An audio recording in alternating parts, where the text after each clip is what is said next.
नमस्कार, जय हिंद दोस्तों आप सभी लोगों ने बिहार दरोगा मेंस का एग्ज़ाम दे ही दिया होगा और आपने कहीं ना कहीं अच्छा स्कोर किया होगा बिहार दरोगा मेंस में और आप फिजिकल की ओर जा रहे होंगे। तो आज हम सभी लोग देखेंगे जो आपका 2213 के लिए यानी 2213 पद के लिए जो आपका दरोगा मेंस का एग्ज़ाम हुआ है उसका हम क्वेश्चन नंबर 1 से लेकर के 100 तक आपका यहाँ पे आंसर बताने वाले हैं। वो भी पूरा आपका 100% जो है सही होने वाला है। तो वीडियो को आप शुरू से अंत देखिएगा और अपना कॉपी में नोट करते चलिएगा कि आपने कितना क्वेश्चन सही किया है और कितना क्वेश्चन गलत किया है, ठीक है। और जो लोग नए छात्र हैं यानी जो बिहार दरोगा मेंस का अभी तक एग्जाम नहीं दिए हैं वो भी देख सकते हैं कि आखिर बिहार दरोगा मेंस का किस तरीके से पेपर आता है और उसी के हिसाब से अपना वो तैयारी कर सकते हैं। तो चलिए आज का पहला प्रश्न क्या है देखते हैं। बोला गया है पहला प्रश्न कि सूर्यास्त एवं सूर्योदय के समय सूर्य का आभासी चपटापन निम्न परिघटना के कारण होता है। तो इसका आंसर आपका हो जाएगा ऑप्शन ए, अपवर्तन के कारण होता है। ए इसका सही उत्तर हो जाएगा। अगला प्रश्न है कि प्रथम विश्व युद्ध के दौरान कौन सा देश 1915 में ब्रिटेन के खिलाफ केंद्रीय बलों में शामिल हुआ था। तो ये कौन शामिल हुआ था, तो आप सभी लोग याद रखेंगे बुल्गारिया। आपने आंसर सही किया होगा तो अपना एक प्रश्न जो है सही कर लीजिएगा। अब आते हैं क्वेश्चन नंबर 3 पे। बोल रहा है कि टिहरी बांध नदियों के संगम पर स्थित है, यानी कौन से नदियों के संगम पर स्थित है। तो इसका आंसर आपका हो जाएगा ऑप्शन ए, भागीरथी एवं भीलगंगा हो जाएगा। भागीरथी एवं भीलगंगा याद रखेंगे। नेक्स्ट प्रश्न है क्वेश्चन नंबर 4। बोल रहा है किसी अर्धचालक का ताप बढ़ाने पर उसकी प्रतिरोधकता पूछ रहा है, घटेगा, बढ़ेगा या समान रहेगा। तो आपने आंसर किया होगा ऑप्शन बी, घटता है यानी घटती है। ऑप्शन के हिसाब से आपका जो बी है यही आंसर हो जाएगा। अब आते हैं क्वेश्चन नंबर 5 पे। क्वेश्चन नंबर 5 आपका यहाँ पे रीजनिंग का प्रश्न है तो आप इसको अच्छे से बना ही लिए होंगे और इसका आंसर आपका यहाँ पे हो जाएगा ऑप्शन डी, PYVRHP। PY और VRHP यहाँ पे इसका आंसर हो जाएगा। चलिए नेक्स्ट प्रश्न देखेंगे क्वेश्चन नंबर 6। क्वेश्चन नंबर 6 का भी आंसर आपका यहाँ पे हो जाएगा ऑप्शन डी हो जाएगा, याद रखेंगे। चलिए नेक्स्ट प्रश्न है क्वेश्चन नंबर 7। इसका भी आपका बोला गया है कि निम्नलिखित में से सबसे छोटी संख्या कौन सी है। तो सबसे छोटी संख्या की अगर हम बात करेंगे तो आपका 7/11 का आप सॉल्व करेंगे तो आपका यहाँ पे इसको सॉल्व ही करना पड़ेगा। तो आपका आंसर जो है आपका ए सही हो जाएगा। चलिए नेक्स्ट क्वेश्चन देखेंगे आपका क्वेश्चन नंबर 8। बोल रहा है कि 1799 में टीपू सुल्तान की मृत्यु के उपरांत मैसूर का राजा किसे बनाया गया था। देखिए मैसूर का राजा बोल रहा है किसे बनाया गया था, तो आपका कृष्ण राजा थर्ड को बनाया गया था यानी तृतीय को बनाया गया था। ऑप्शन के हिसाब से आपका सी इसका उत्तर हो जाएगा। चलिए नेक्स्ट प्रश्न देख लेते हैं आपका क्वेश्चन नंबर 9। क्वेश्चन नंबर आपका 9 बोल रहा है कि क्वार्टज का जो रासायनिक नाम है इसका रासायनिक नाम क्या होगा। देखिए इसका रासायनिक नाम आपका जो होगा सोडियम सिलिकेट होगा। क्या होगा, सोडियम सिलिकेट यानी ऑप्शन ए। नेक्स्ट क्वेश्चन है क्वेश्चन नंबर 10। बोल रहा है कि प्रत्येक राज्य से राज्यपाल यानी प्रत्येक राज्य से राज्यपाल के लिए चुने जाने वाले सदस्यों की संख्या किस अनुसूची के द्वारा निर्धारित की जाती है। कौन से अनुसूची के द्वारा राज्यसभा के लिए चुने जाने वाले सदस्य की संख्या है यही आपका पूछ रहा है। देखिए इसका आंसर आपका हो जाएगा, आप सभी लोग याद रखेंगे, चौथी अनुसूची यानी ऑप्शन बी इसका सही हो जाएगा। नेक्स्ट प्रश्न है कि 540 के गुणनखंडों की कुल संख्या कितना होगा। तो गुणनखंडों की अगर हम बात करेंगे तो ऑप्शन आपका ये हो जाएगा 24, याद रखेंगे। नेक्स्ट प्रश्न है कि जलियांवाला बाग की घटना किस वर्ष में घटित हुआ था। तो सभी को पता है जलियांवाला बाग हत्याकांड कब हुआ था, यह आपका दिखाया तो अमृतसर में हुआ था जो कि 1919 में हुआ था। तो ऑप्शन आपका जो है सी सही हो जाएगा। चलिए अब आते हैं क्वेश्चन नंबर 13 पे। बोल रहा है कि बांग्लादेश एक स्वतंत्र राष्ट्र जो है कब बना था। वेरी इंपॉर्टेंट, और आपको याद ही होगा कि बांग्लादेश जो है एक स्वतंत्र राष्ट्र कब बना था, तो 1971 में बना था। कब बना था, 1971 में। आपने आंसर सही किया होगा। नेक्स्ट क्वेश्चन है कि निम्नलिखित में से किस में चांदी नहीं है, यानी इसमें से चारों ऑप्शन में से पूछ रहा है कि किस में चांदी नहीं है। तो जर्मन सिल्वर जो है इसमें आपका चांदी नहीं है। बाकी आपका जो 3 ऑप्शन दिया गया है सभी में चांदी का मात्रा जो है देखने को मिलता है। चलिए नेक्स्ट क्वेश्चन है 15 नंबर। बोल रहा है कि निम्नलिखित में से कौन सा एंजाइम मानव शरीर में स्टार्च के पाचन से संबंधित है। स्टार्च के पाचन से संबंधित है, तो इसका आंसर आपको हो जाएगा ऑप्शन सी, एमाइलेज। क्या हो जाएगा, एमाइलेज। चलिए अगला प्रश्न आपका है 25% छूट दिए जाने पर राज ने एक शर्ट खरीदा तथा 20 रुपये बचाए, फिर छूट से पहले शर्ट का मूल्य क्या था। तो इसका ये मैथ का प्रश्न है तो आपका आंसर जो है आपका बी हो जाएगा यानी 80 रुपये। आप सब लोग याद रखिएगा। चलिए आगे देखते हैं अगला प्रश्न क्या है। क्वेश्चन नंबर 17, क्वेश्चन नंबर 17 देखेंगे हम सभी लोग। देखिए 17 का भी आपका यहाँ पे देखा जाए तो पूछ रहा है कि निम्नलिखित का मिलान करके बताइए। तो इसका आंसर आप सभी लोग याद रखेंगे, आपने इसमें कंफ्यूज नहीं होना है। आपका आंसर जो है आपका यहाँ पे सी इसका आंसर हो जाएगा, आप इसको अच्छे से मिला लीजिएगा। चलिए अब आते हैं क्वेश्चन नंबर 18 पे। बोल रहा है कि हमारे देश में निम्नलिखित में से कौन सी गेहूँ की अर्ध वामन एवं उच्च उत्पादन वाली किस्म है। तो यह आपका हो जाएगा ऑप्शन बी जया हो जाएगा। क्या हो जाएगा? जया। नेक्स्ट प्रश्न क्या है? क्वेश्चन नंबर 19 बोला गया कि स्टेगरल कोच कारखाना कहाँ पर स्थित है। स्टेगरल कोच फैक्ट्री जो है कहाँ पे स्थित है। तो ये जो फैक्ट्री है आपका पेराम्बूर में स्थित है। ऑप्शन जो है आपका सी राइट आंसर हो जाएगा। अब आते हैं क्वेश्चन नंबर 20 पे। क्वेश्चन नंबर 20 का बोल रहा है कि निम्नलिखित में से कौन से प्रधानमंत्री ने राज्य के मुख्यमंत्री के रूप में कार्य नहीं किया है। तो बताइए इसका आंसर क्या होगा। तो 21 का आपका देखा जाए तो सही आंसर क्या होगा। इसका सही आंसर आपका हो जाएगा ऑप्शन ए चरण सिंह। क्या हो जाएगा? चरण सिंह हो जाएगा। ए इसका सही आंसर हो जाएगा। अब आते हैं क्वेश्चन नंबर 20 का है ये ना, माफ़ कीजिएगा मैंने 21 का बता दिया है। 20 की अगर हम बात करेंगे तो चरण सिंह नहीं होगा, यहाँ पे चंद्रशेखर हो जाएगा। आपने डी आंसर किया होगा तो सही होगा। ठीक है, चलिए अब देखेंगे आपका क्वेश्चन नंबर 21। बोला गया क्लोरोजाइलिनॉल तथा टर्पिनोल का जो मिश्रण है किस रूप में कार्य करता है। तो इसका आंसर आपका हो जाएगा ऑप्शन ए रोगाणु रोधक हो जाएगा। आंसर आपका ए सही हो जाएगा। नेक्स्ट प्रश्न आपका है मैथ का प्रश्न है, तो रीजनिंग का प्रश्न है, यानी एज से संबंधित आपको हो इसका आंसर हो सकता है। तो देखिए 24 का अगर हम बात करेंगे तो 22 इसका आंसर। तो बताइए इसका क्या होगा। तो इसका आंसर देखिए आपका हो जाएगा ऑप्शन ए हो जाएगा 13:6 हो जाएगा। यानी आपने आंसर ए सही किया होगा तो आपका एक प्रश्न सही हो गया होगा। अगला प्रश्न है कि दूध को दही में परिवर्तन करने वाले बैक्टीरिया कौन से हैं। दूध में दही यानी दूध को दही से अगर परिवर्तित करने वाले जो बैक्टीरिया उसका नाम याद रखिएगा, लैक्टिक एसिड बैक्टीरिया हो जाएगा। यानी ऑप्शन ए जो है इसका सही आंसर हो जाएगा। चलिए नेक्स्ट क्वेश्चन देख लेते हैं आपका क्वेश्चन नंबर 24 आपका यहाँ पे बोल रहा है कि निम्नलिखित में से कौन सा आनुवांशिकता रूपांतरित खाद्य पादप है। चलिए बताइए खाद्य पादप है तो इसका आंसर क्या होगा। तो इसका आंसर आपका हो जाएगा सुनहरा धान। सुनहरा धान इसका सही उत्तर हो जाएगा। नेक्स्ट प्रश्न है कि समीर ने कहा सरिका मेरी माता के पोते की पत्नी है। सरिका किस प्रकार समीर से संबंधित है। तो इसका आंसर आपका हो जाएगा यानी पुत्र वधू हो जाएगा। ए इसका सही आंसर हो जाएगा। नेक्स्ट प्रश्न है कि परमाणु रिएक्टर में ग्रेफाइट का प्रयोग किस रूप में किया जाता है। परमाणु रिएक्टर में ग्रेफाइट का जो प्रयोग है कौन से रूप में किया जाता है। तो ये आपका हो जाएगा मंदक के रूप में। किसके रूप में? मंदक के रूप में। अगला प्रश्न है कि मध्य रेल मंडल का मुख्यालय पूछ रहा है।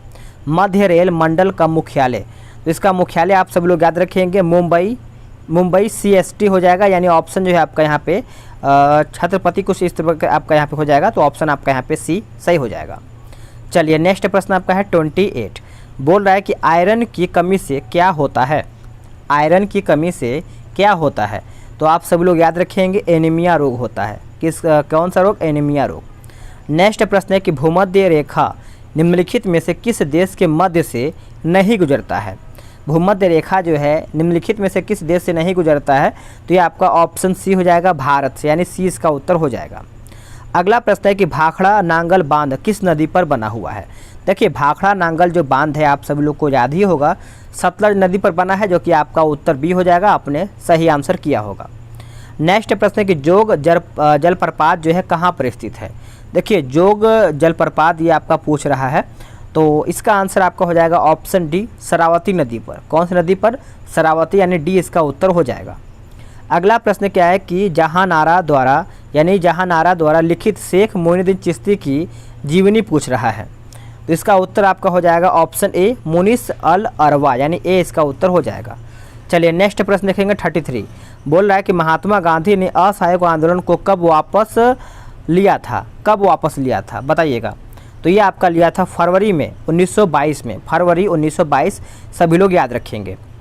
नेक्स्ट प्रश्न क्या है आपका 34। बोल रहा है कि नामदफा, सभी को पता है कि नामदफा राष्ट्रीय उद्यान जो है कहाँ पर स्थित है, कौन से राज्य में स्थित है। तो ये आपका अरुणाचल प्रदेश में पड़ता है। ए इसका उत्तर हो जाएगा। अगला है कि यानी नक्शाधिकार यानी नक्काशीदार कांच के लिए निम्न में से किस अम्ल का उपयोग किया जाता है? कौन से अम्ल का उपयोग किया जाता है? तो आपका ऑप्शन डी हो जाएगा HF, यानी डी इसका सही आंसर हो जाएगा। नेक्स्ट प्रश्न है, किस संवैधानिक संशोधन अधिनियम के द्वारा राष्ट्रपति के लिए संवैधानिक संशोधन विधेयक पर सहमति देना अनिवार्य किया गया है?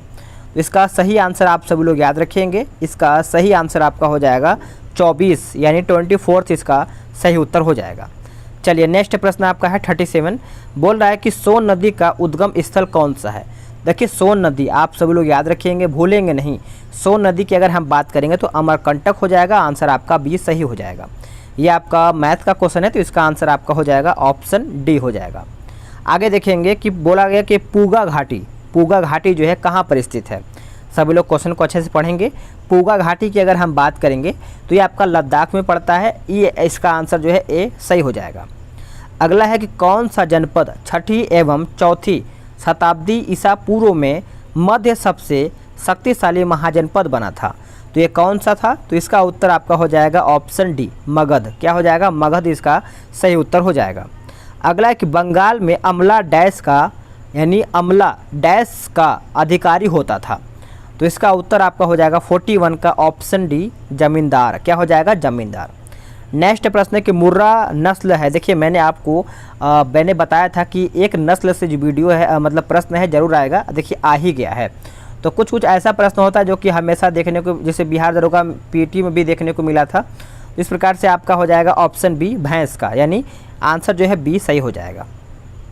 अगला कि 1946 में भारत आय कैबिनेट मिशन में कितने सदस्य थे? सभी को पता है कि 1946 में जब भारत कैबिनेट मिशन की अगर हम बात करेंगे तो इसमें आपका 3 थे। नाम याद ही होगा, कौन अध्यक्ष था कमेंट करके बताइएगा। अध्यक्ष मेन इंपॉर्टेंट होता है, अध्यक्ष बहुत ज़्यादा पूछता है। निम्नलिखित में से कौन सा अकबर के काल का भूमि का वर्गीकरण नहीं है? तो भूमि का वर्गीकरण नहीं है तो ये आपका हो जाएगा ऑप्शन डी जरीवा इसका उत्तर हो जाएगा। अगला है कि जैन धर्म का 23वां तीर्थंकर कौन था? 23वां तीर्थंकर सभी को पता है पार्श्वनाथ हो जाएगा। पार्श्वनाथ यानी ऑप्शन सी इसका सही हो जाएगा। 24वां आपका महावीर और पहला आपका ऋषभदेव। चलिए नेक्स्ट प्रश्न क्या है? नेक्स्ट प्रश्न देख लेते हैं आपका प्रश्न नंबर 46। सड़क सीमा संगठन यानी BRO की स्थापना जो है कब किया गया था? तो इसका स्थापना आप सभी लोग याद रखेंगे वर्ष 1960 में किया गया था। बी इसका सही उत्तर हो जाएगा। अगला है कि अंकलेश्वर स्थित है कहाँ में? तो ये आपका पड़ता है गुजरात में। कहाँ पे? गुजरात में। अगला है कि अवध राज्य का अंतिम शासक कौन था? अवध राज्य का अंतिम शासक था आपका वाजिद अली शाह यानी ऑप्शन ए इसका सही उत्तर हो जाएगा। अगला आपका मैथ का क्वेश्चन है तो इसका आंसर आप सभी लोग को मैं बता दे रहा हूँ, K/9 हो जाएगा। ऑप्शन आपका बी सही हो जाएगा। चलिए नेक्स्ट प्रश्न देखते हैं आपका क्वेश्चन नंबर थोड़ा सा इसमें आगे पीछे है। तो अभी क्या है कि आपका 50 नंबर आना चाहिए था, मैं 50 पे लेकर के आता हूँ आपको। चलिए 50 का अगर हम बात करेंगे, बोला कि भिलाई, दुर्गापुर एवं राउरकेला में इस्पात संयंत्रों का निर्माण किस पंचवर्षीय योजना में हुआ था? ये पूछ रहा है कि कौन से पंचवर्षीय योजना में भिलाई, दुर्गापुर एवं राउरकेला इस्पात का संयंत्र का यहाँ पे निर्माण हुआ था? तो ये आपका हो जाएगा दूसरा पंचवर्षीय योजना यानी बी इसका उत्तर हो जाएगा। अगला प्रश्न है कि निम्न में से कौन सी धातु केवल पराबैंगनी तरंगों की प्रतिक्रिया पर अपने पृष्ठ से इलेक्ट्रॉन उत्सर्जित करता है? तो ये आपका उत्सर्जित करता है तो ये आपका हो जाएगा ऑप्शन डी सीजियम। क्या हो जाएगा? सीजियम। नेक्स्ट प्रश्न आपका यहाँ पे बोला गया है रीजनिंग का क्वेश्चन है तो ये आपका हो जाएगा ऑप्शन डी दक्षिण इसका उत्तर हो जाएगा। चलिए नेक्स्ट प्रश्न देख लेते हैं आपका 53 नंबर। ये भी आपका पासा से प्रश्न दिया गया है तो आपने इसका आंसर क्या किया है? 6 किया होगा यानी ऑप्शन डी किया होगा। नेक्स्ट प्रश्न आपका मैथ का क्वेश्चन है तो इसका आंसर आपका हो जाएगा, क्या हो जाएगा? ऑप्शन आपका यहाँ पे बी जो है इसका सही उत्तर हो जाएगा। आगे देख लेते हैं अगला प्रश्न आपका है यहाँ पे 55 नंबर। चलिए 55 का बोल रहा है कि नामेरी टाइगर रिजर्व भारत के किस राज्य में स्थित है? नामेरी, देखिए नामेरी टाइगर रिजर्व की अगर हम बात करेंगे तो ये आपका असम राज्य में है। कहाँ पे? असम राज्य में। अगला प्रश्न है कि निम्नलिखित शब्दों को, ये भी आपका मतलब तार्किक क्रम में सजाना है, व्यवस्थित करके बताना है। तो सबसे पहले अगर हम बात करेंगे तो आपका यहाँ पे भर्ती आएगा, फिर आपका यहाँ पे देखा जाए तो अस्पताल, यानी कोई अगर मरीज है तो पहले भर्ती करेंगे, फिर अस्पताल के बाद उसके बाद उसके बाद आपका यहाँ पे आएगा, एक सेकेंड, इसमें आंसर क्या दिया गया, कुछ गड़बड़ लग रहा है। अच्छा हाँ, मान के चलिए, अगर मान के चलिए रोग है तो रोग के बाद उसको क्या करेंगे, भर्ती करेंगे, यानी पहले एक सेकेंड, हाँ सही है, सही है। देखिए, अगर मान के चलिए किसी व्यक्ति को अगर रोग होता है तो वो रोग के बाद अस्पताल में जाएगा, अस्पताल के बाद उसको भर्ती करेंगे, यानी 4-1-3 के बाद आपको भर्ती करने के बाद उसका उपचार होगा, उपचार के बाद उसको जो है निदान यानी रोग से छुटकारा मिलेगा। तो इस प्रकार से अगर हम ऑप्शन की बात करेंगे तो ऑप्शन आपका 4-1-3-2-5 हो जाएगा, बी इसका उत्तर हो जाएगा। चलिए अगला प्रश्न है कि भारत में मीठे पानी की सबसे बड़ी झील कौन सी है। मीठे पानी की सभी को पता है बूलर झील, कौन सा, बूलर, यानी ऑप्शन बी। नेक्स्ट प्रश्न है कि लोकसभा में विपक्ष का नेता बनने के लिए कम से कम सदन की कुल सीटों का डैश सीटें होना चाहिए, यानी कितना सीट होना चाहिए, तो कम से कम 1/10 यहाँ पे सीट होना चाहिए, तभी वो देखा जाए तो यहाँ पे हो सकता है, तो डी इसका उत्तर सही हो जाएगा। चलिए अब आते हैं 59 पे। बोल रहा है कि एक आर्द्र दिन की सुबह यदि एक कोमल मतलब ये आपका रीजनिंग का प्रश्न है, तो हम इसको देख लेते हैं। इसका आंसर आपका हो जाएगा, देखा जाए तो आपका ऑप्शन डी हो जाएगा, मूलदाब। आगे देखेंगे, बोला गया कि सल्तनत काल के दौरान दीवान ए अर्ज विभाग का डैश था, यानी जो दीवान ए अर्ज है किस विभाग से संबंधित है। तो आप सब लोग याद रखेंगे, ये मैंने करवाया था, सैन्य से संबंधित था, प्रैक्टिस सेट में ये सब क्वेश्चन जो है देखने को मिला था। अगर आप लगाए होंगे अच्छे से तो आपको याद ही होगा। बोला गया कि पीटी द्वीप पक्षी अभ्यारण्य जो है कहाँ पर स्थित है। द्वीप से ही आपको समझ में आ रहा होगा, ये आपका हो जाएगा लक्षद्वीप में। कहाँ पे, लक्षद्वीप, यानी ऑप्शन डी इसका सही उत्तर हो जाएगा। चलिए नेक्स्ट प्रश्न देख लेते हैं। आपका क्वेश्चन नंबर हम कौन सा है देखेंगे, 62 नंबर। 62 बोल रहा है कि वर्ल्ड इकोनॉमिक आउटलुक का प्रकाशन निम्नलिखित में से किस संस्थान के द्वारा किया जाता है। चलिए 62 का बताइएगा, इसका आंसर क्या होगा 62 का। 62 का उत्तर क्या होगा, देखिए 62 का उत्तर आपका हो जाएगा अंतर्राष्ट्रीय मुद्रा कोष के द्वारा, यानी ऑप्शन जो डी है, सी है, इसका सही उत्तर हो जाएगा। वह क्रिया जिसमें एक आर्किड अधिपादप की तरह एक वृक्ष पर आता है वह क्या कहलाता है। इसका उत्तर आपका हो जाएगा सहभोजिता हो जाएगा, बी इसका उत्तर हो जाएगा। नेक्स्ट प्रश्न के प्राचीन भारत में जंगलवासी किस नाम से जाने जाते थे, कौन से नाम से जाने जाते थे, तो ये आपका हो जाएगा मलेच्छ, मलेच्छ हो जाएगा, बी इसका उत्तर हो जाएगा। अगला प्रश्न है कि भारत के निम्नलिखित राज्यों में से किस में यहाँ पे बोल रहा है कि डेवसा पास यानी दर्रा स्थित, यानी किसके पास दर्रा स्थित है, तो इसका उत्तर आपका हो जाएगा ऑप्शन सी हो जाएगा, हिमाचल प्रदेश। क्या हो जाएगा, हिमाचल प्रदेश। चलिए नेक्स्ट प्रश्न है 66 नंबर। बोल रहा है कि निम्नलिखित में से किस पादप के परागकण एलर्जी का कारक है, एलर्जी का कारक है, यही आपका पूछ रहा है, तो ये आपका हो जाएगा पार्थेनियम। क्या हो जाएगा, पार्थेनियम। नेक्स्ट प्रश्न है कि निम्नलिखित में से कौन सा जाइलम का भाग नहीं है। देखिए जाइलम का भाग नहीं है, ये आपका पूछ रहा है, तो ये आपका हो जाएगा ऑप्शन सी, चालनी नलिका। क्या हो जाएगा, चालनी नलिका हो जाएगा, सी इसका सही उत्तर हो जाएगा। नेक्स्ट प्रश्न है कि निम्नलिखित में से कौन सा क्षेत्र भारत का जैव विविधता हॉट स्पॉट का प्रतिनिधित्व करता है, हॉट स्पॉट का प्रतिनिधित्व करता है, तो ये आपका हो जाएगा पश्चिमी घाट। क्या हो जाएगा, पश्चिमी घाट। नेक्स्ट प्रश्न है, बोला गया क्रेपुलेट्स का उपयोग किसके निर्माण के लिए किया जाता है। वेरी इंपॉर्टेंट और घुमाया प्रश्न है, तो ये आपका नायलॉन 6 हो जाएगा, ए इसका सही उत्तर हो जाएगा। चलिए नेक्स्ट प्रश्न क्या है, अगला प्रश्न है 79 का हम देख लेते हैं। 79 का क्या हो जाता है, चलिए 79 देखेंगे नहीं, 70 देखेंगे, क्योंकि 70 इसके बाद आएगा। 70 का बोला क्योंकि देखिए जो सेट है, ये जो फोटो हमको मिला है, यानी इमेज इसका जो मिला है आगे पीछे करके मिला है, तो इसको PDF बनाने में आगे पीछे हो गया है, तो कोई बात नहीं, मैं आपको मतलब 1 नंबर से लेकर के 100 तक आपको आगे पीछे नहीं है, और इसके हिसाब से आपको बताऊँगा, ठीक है।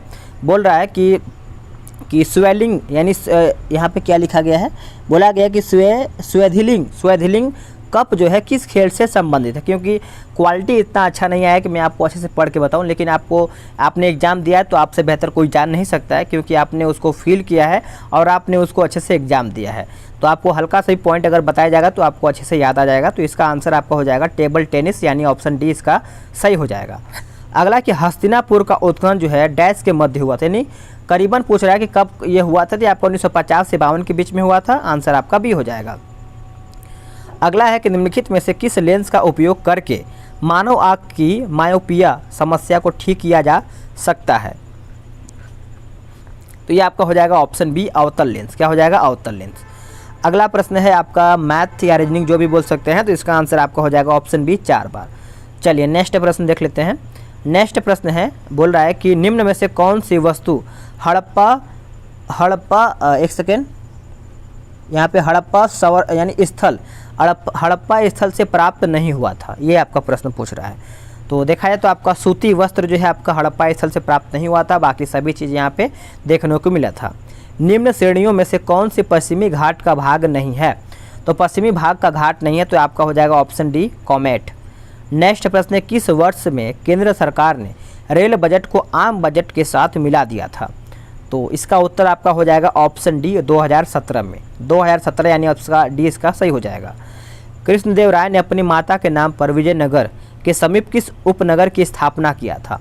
तो इसका उत्तर आपका हो जाएगा ऑप्शन डी हो जाएगा नगलपुरम। नगलपुरम इसका उत्तर हो जाएगा। एक गैस CaO के साथ तो क्रिया करती है, परंतु NaHCO3 के साथ नहीं। यह वह गैस कौन सा है? तो गैस आपका हो जाएगा ऑप्शन सी N2 हो जाएगा। क्या हो जाएगा? N2। चलिए अब देखेंगे हम 79 बोल रहा है, इसमें आपका रीजनिंग का प्रश्न है, यानी ये जो आपका खाली जगह है ये आपका पूछ रहा है कि यहाँ पे क्या होगा। तो यहाँ पे ऑप्शन बी यानी 8 भरा जाएगा, याद रखेंगे। ये भी आपका रीजनिंग का ही प्रश्न है, तो इसका आंसर आपका हो जाएगा ऑप्शन डी। आगे देखेंगे, बोला कि भारत के नियंत्रक एवं महालेखा परीक्षक को उसके पद से हटाने की प्रक्रिया जो है वो नियम किसके समान है? तो सभी को पता है वो जो नियम है उच्चतम न्यायालय के न्यायाधीश, यानी ऑप्शन सी इसका सही हो जाएगा। अगला शब्द सेरीकल्चर संबंधित है किससे? सभी को पता है कि सेरीकल्चर जो है आपका रेशम से है, यानी रेशम उत्पादन से है। आंसर आपका डी सही हो जाएगा। नेक्स्ट प्रश्न है 83 बोल रहा है, थोड़ा सा इसमें आपका क्वालिटी अच्छे से नहीं आया, लेकिन हम इसको पढ़ के आपको बता रहे हैं। इसमें देखिए पढ़िएगा, बोल रहा है कि निम्नलिखित में से कौन सी विश्व की सबसे हानिकारक जलीय खरपतवार है? हानिकारक जलीय खरपतवार है, तो इसका आंसर आपका हो जाएगा ऑप्शन ए हो जाएगा, यानी यहाँ पे आइवोर्निया करके यानी आइचोर्निया करके लिखा गया है, आइचोर्निया। ठीक है, याद रखेंगे सभी लोग। आगे देखेंगे, अगला प्रश्न है कि निम्नलिखित में से, इसको थोड़ा सा जूम करते हैं। बोला कि निम्न में से कौन सा देश सार्क यानी सार्क का सदस्य नहीं है? तो सार्क की अगर हम बात करेंगे तो ईरान जो है सार्क का सदस्य नहीं है। आंसर आपका सी सही हो जाएगा। किस मुगल सम्राट के शासन काल में मुगल दरबार से चाहर तरलीम और जमीन बीस लागू किया गया था? ठीक है, तो इसका उत्तर क्या होगा बताइएगा। इसका उत्तर जो है आपका हो जाएगा जमीन बोस लागू किया गया था, तो ये आपका हो जाएगा ऑप्शन सी शाहजहां। एकदम डीपली प्रश्न पूछा है। अगला है कि बोल रहा है यहाँ पे, इसको अच्छे से याद रखेंगे सभी लोग, कि यौ धर्म यानी यहाँ पे बौद्ध धर्म में उपदेश देने हेतु किस भाषा का प्रयोग किया गया था? यहाँ पे कुछ क्या है ना कि टाइपिंग मिस्टेक भी कुछ इस तरीके से देखने को मिला है इसमें, तो यहाँ पे बौद्ध धर्म होना चाहिए था, तो इसका आंसर आपका हो जाएगा ऑप्शन ए पाली। अगला प्रश्न आपका यहाँ पे 87 का है, आपका मैथ है, तो इसका आंसर आपका बी हो जाएगा, 7/12 हो जाएगा। तो चलिए ये कौन सा क्वेश्चन था 87, तो अब 88 देखेंगे। चलिए 88 देख लेते हैं। बोला गया कि अनुचुंबकत्व का पदार्थ पूछ रहा है। अनुचुंबकत्व का पदार्थ की देखा जाए तो आपका चुंबक की ओर क्षीण बल द्वारा आकर्षित होते हैं, यानी आंसर आपका डी सही हो जाएगा। अगला है किस मौर्य स्तंभ के शीर्ष पर एक विशाल हाथी स्थानांतरित है यानी स्थापित हुआ है? तो इसका उत्तर जो है आपका हो जाएगा ऑप्शन सी संकीसा स्तंभ। संकीसा स्तंभ हो जाएगा, आंसर आपका सी सही हो जाएगा। अगला है कि पर्यावरण संरक्षण के बारे में जागरूकता फैलाने में सहायक पुस्तक साइलेंट स्प्रिंग के लेखक कौन है? साइलेंट स्प्रिंग के लेखक कौन है? तो आपका हो जाएगा option B Russell Carson. Russell Carson, ये आपका 91 का हो जाएगा, आपका ऑप्शन सी हो जाएगा, याद रखेंगे। चलिए नेक्स्ट प्रश्न क्या है देखते हैं। अगला प्रश्न है, बोल रहा है यहाँ पे कि तिलैया बांध जो है किस नदी पर निर्मित है? देखिए तिलैया बांध सभी को पता है बराकर नदी पर निर्मित है, ऑप्शन आपका ए सही हो जाएगा। अगला प्रश्न है किस एक्ट के द्वारा भारत में ईस्ट इंडिया कंपनी का व्यापारिक एकाधिकार समाप्त कर दिया गया था? तो ये जो समाप्त कर दिया था 1833 का चार्टर एक्ट हो जाएगा, आंसर आपका सी सही हो जाएगा। नेक्स्ट प्रश्न आपका इसमें अगला पद यानी जो क्वेश्चन मार्क दिया गया है यहाँ पे क्या आएगा? तो देखिए इसका आंसर जो है आपका हो जाएगा 5, 3, 2, 6, 9 यानी 53, 26, 9 इसका यानी ए इसका हो जाएगा। कोडरमा डैश के खनन के लिए जाना जाते हैं। कोडरमा जो है किसके लिए प्रसिद्ध है? तो ये आपका हो जाएगा ऑप्शन सी अभ्रक के लिए। किसके लिए? अभ्रक के लिए। आगे देखते हैं। अब हम यहाँ पे 96 का देखेंगे तो आप इसको अच्छे से मिलाए ही होंगे। तो ये आपका संवैधानिक प्रावधान के बारे में वगैरह मिलान करके बारे में पूछ रहा है, तो इसका आंसर जो है आपका यहाँ पे बी सही हो जाएगा। चलिए नेक्स्ट देखेंगे। आपका क्वेश्चन नंबर हम देखेंगे 97 नंबर। इसमें आपका बोल रहा है कि निम्न में से कौन सा कथन प्रत्यावर्ती धारा के लिए सही नहीं है।